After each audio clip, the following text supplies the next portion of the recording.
BNP মনে করতে আপনার অনেকক্ষণ সময় লাগবে, আপনার মাথা ঘুরাবে। বিএনপি বাংলাদেশ ননসেন্স পার্টি, কিছু বলতে পারবেন না, বিকজ অফ আসলেই তারা ননসেন্স। জাতির কাছে আমার প্রশ্ন যে তারেক জিয়ার এই সুন্দর এত লাক্সারি জীবন কোথা থেকে পেলেন? আর মির্জা ফখরুলই বা এত নিশ্চিন্ত প্রেস ব্রিফিং প্রতিদিন দিয়ে যান, এই টাকাই বা ওনারা কোথায় পান? মানে এত টাকা ওনাদের কোথা থেকে এলো? এটা আসলে খুব জানতে ইচ্ছা করে আমার। তাহলে কে ধরবে বিএনপির হাল? বিএনপি নাম সর্বস্ব একটি দলে পরিণত হবে। আমার নেত্রীর মতো আমারও মনে হয় মাঝে মাঝে যে মানে সত্যি সেলুকাস কি বিচিত্র এই দেশ। সে কাদের ভাই তো বলেন যে খেলা হবে, ওরা তো খেলার আগেই ভয় পেয়ে যায় ভাই, ওদের সাথে আর কি খেলবো আমরা, ঠিক না? সো ওই প্রেস ব্রিফিং দেওয়া ছাড়া তো আমি আর কিছু দেখি না ওনাদের।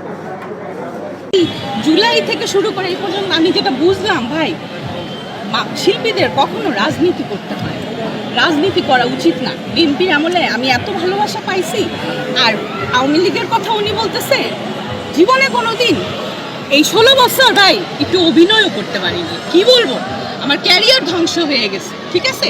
এর আগে অসংখ্যবার উনি আমাদের নেত্রী দেশনেত্রী বেগম খালেদা জিয়াকে নিয়ে অসংখ্য বাজে মন্তব্য করছে। শুনে আমরা কখনো জাতীয় নেতাদেরকে নিয়ে বাজে মন্তব্য করি না, সে রুচি আমাদের নাই। কিন্তু ছাত্রলীগের অসংখ্য ফুটপাতের নেতা বেগম খালেদা জিয়াকে নিয়ে, তারেক রহমানকে নিয়ে বাজে মন্তব্য করছিল। উনি ছাত্রলীগ, উনি অভিনেত্রী, ওই যে আওয়ামী পন্থী যে সংস্থা আছে, কারণ হালিম, ওই যে আব্দুল কুদ্দুস, ওদের বিভিন্ন সংগঠনের দায়িত্ব ছিল।